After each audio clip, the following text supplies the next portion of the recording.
Hello,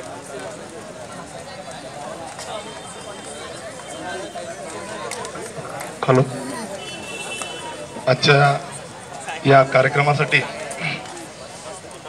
या शहराचे माजी महापौर आदरणीय आरिफ भाई शेख, या शहराचे काँग्रेसचे धडाडीचे नेते आदरणीय भोसले साहेब, उपस्थित व्यासपीठ, खऱ्या अर्थानं वाढदिवस साजरा करण्याची आपण पद्धत जर आपण बघितली तर वेगवेगळ्या ठिकाणी पारंपरिक पद्धतीने आपण वाढदिवस साजरा करतो, परंतु शहरामध्ये युवकांमध्ये एक वेगळं काम करण्याचं एक छंदच विनोद भोसलेंनी बांधलेला आहे.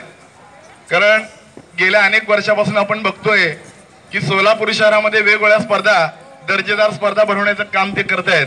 एकदा त्यांच्यासाठी जोरात टाळ्या होऊ द्या.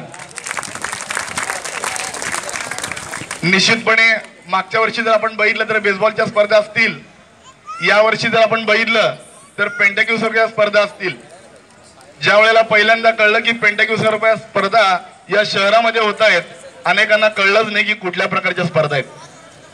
माझ्यासारखे अनेक लोक या ठिकाणी स्पर्धा बघण्यासाठी इच्छुक होते, आतुर होते, परंतु निश्चित ज्या वेळेला इकडची तयारी, इकडची स्पर्धा बघितली त्यावेळेला निश्चित एक प्रकारचं समाधान वाटलं की बाबा अशा प्रकारची स्पर्धा, राज्यस्तरीय स्पर्धा सोलापूरमध्ये यशस्वी होऊ शकते. आणि खऱ्या अर्थानं आता आपण 2 दिवस गेले, 3 दिवस आपण जर स्पर्धा बघितली तर जेवणाच्या नियोजनापासून ते आजच्या सत्काराच्या शेवटच्या नियोजनापर्यंत अतिशय चांगली टीम त्यांच्या मागे काम करते. अतिशय आभार, समाधान वाटतं. आपण गेले 3 दिवस बघतोय अहोरात्र त्यांची टीम काम करते. कारण एकीकडे आपण बघतोय पारंपरिक कार्यक्रम राबवले जातात, पारंपरिक पद्धतीनं सण साजरे केले जातात, परंतु विनोद भोसले एक हटके कॅरेक्टर म्हणलं तर या ठिकाणी वावगं ठरणार नाही. कारण की जे सोलापूरमध्ये होत नाही ते त्यांनी करण्याचा एक छंद त्यांनी बांधलेला आहे. त्यांच्या या कामासाठी मला 2 ओळी सांगाव्याशा वाटतात. म्हणजे निश्चित मी लहान आहे तरी सुद्धा एक 2 ओळी तुमच्यासाठी सांगतोय. हमारे यहाँ लोग बिन बुलाए आते हैं, हमारे यहाँ लोग बिन बुलाए आते हैं, क्योंकि उनके स्वागत के लिए फूल की जगह हम दिल बिछा लेते हैं.